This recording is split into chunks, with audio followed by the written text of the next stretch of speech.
Hey there, night dwellers. Join the Phantom Troupe for a serene escape into dreamland with enchanting sleep stories. Let the calming tales transport you to a world of peaceful slumber and restful nights.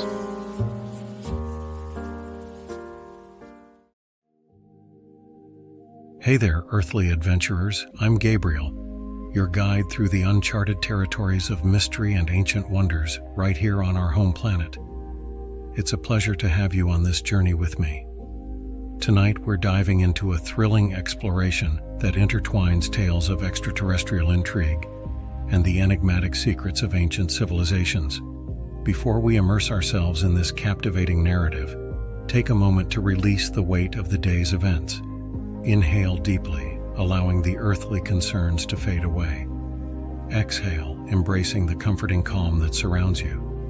As we embark on this mysterious tale set on our own planet, picture yourself on the edge of anticipation, eager to unravel the secrets that Earth holds. The story we're about to unfold draws inspiration from real-life mysteries and unsolved legends, creating a tapestry of intrigue that will keep you on the edge of your seat. Feel the tension in your muscles dissipate with each breath. With the day behind you and a sense of relaxation setting in, let the excitement of Earth's unknown mysteries heighten your senses. Together, we'll navigate through the twists and turns of this suspenseful narrative right here on our home turf. Now, as the world around you fades away and the mystery unfolds on Earth, allow the soothing rhythm of my voice to guide you into a tranquil state.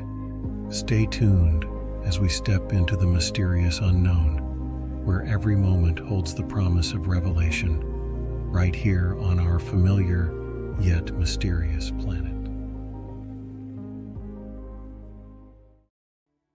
It was a clear sunny morning on September 16, 1994, in Ruwa, a small rural town southeast of Harare, Zimbabwe. The Ariel school, nestled in the tranquility of the countryside, buzzed with the usual sounds of children's laughter and chatter.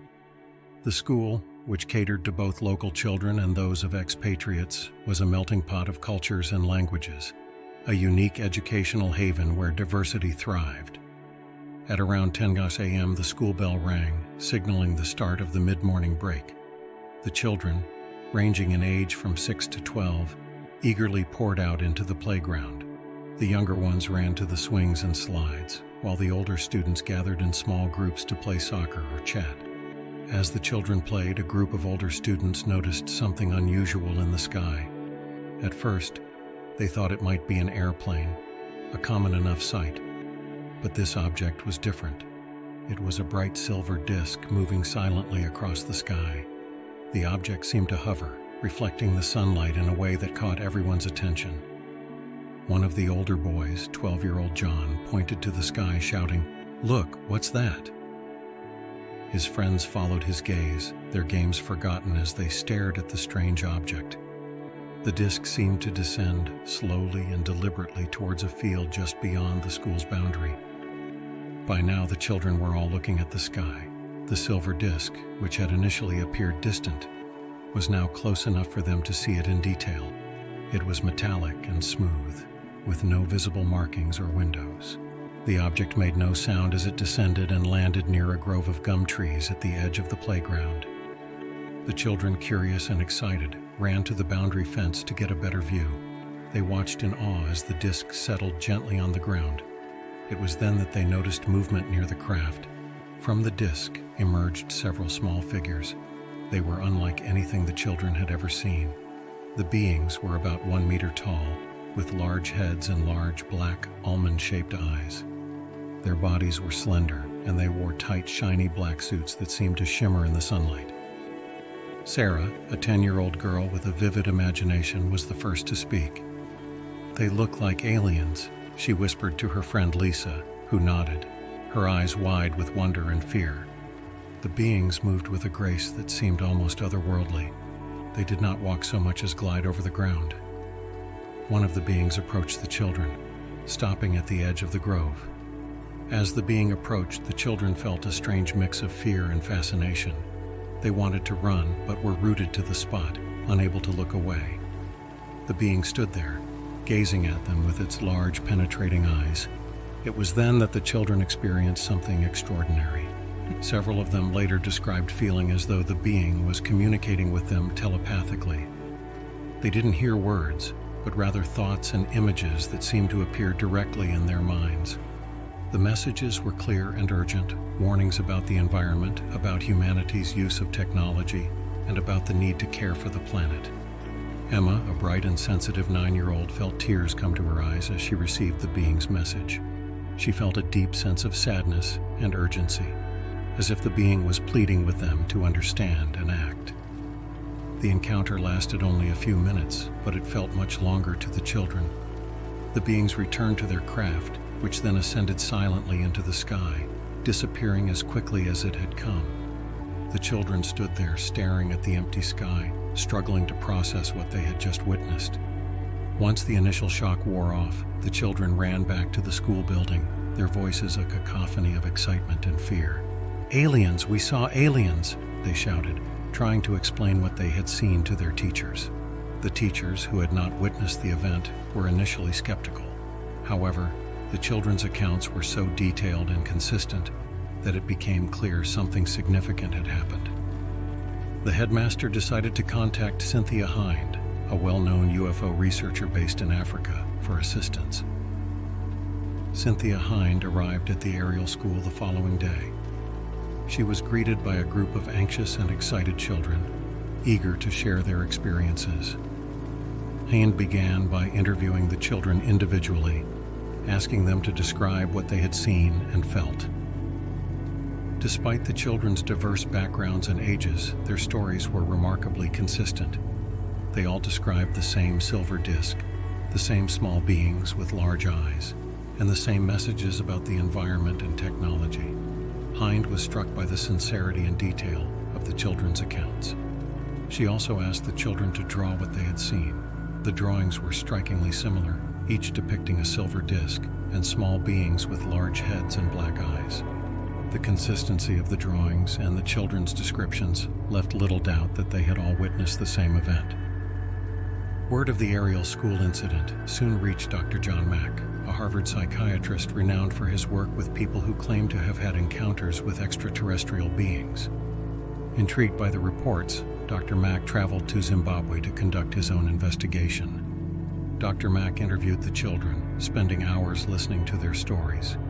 He was deeply impressed by their clarity and emotional intensity. The children were not only consistent in their accounts, but they also displayed a profound emotional response to the experience. Mack concluded that the children were sincere and genuinely believed they had encountered something extraordinary. He was particularly interested in the telepathic messages the children reported receiving. These messages, which focused on environmental and technological concerns, resonated with themes he had encountered in other cases. The Ariel school incident quickly attracted media attention. Local newspapers ran stories about the sighting, and the incident was featured in several international news programs. The children were interviewed on television, their calm and earnest descriptions captivating audiences around the world.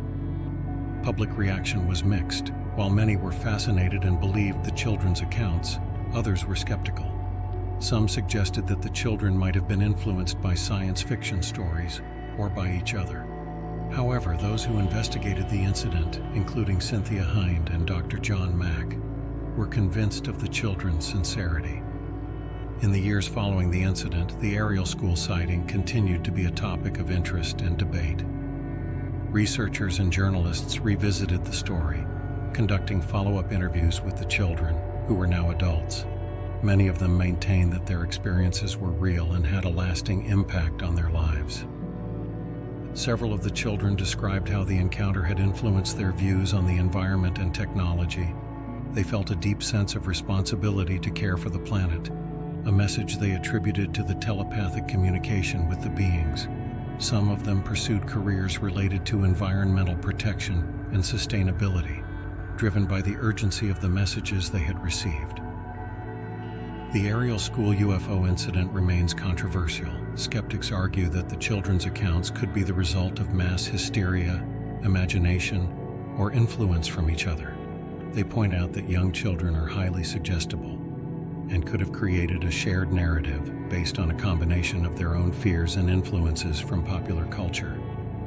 However, those who believe in the children's accounts argue that the consistency and detail of their stories, combined with their emotional responses, are difficult to dismiss.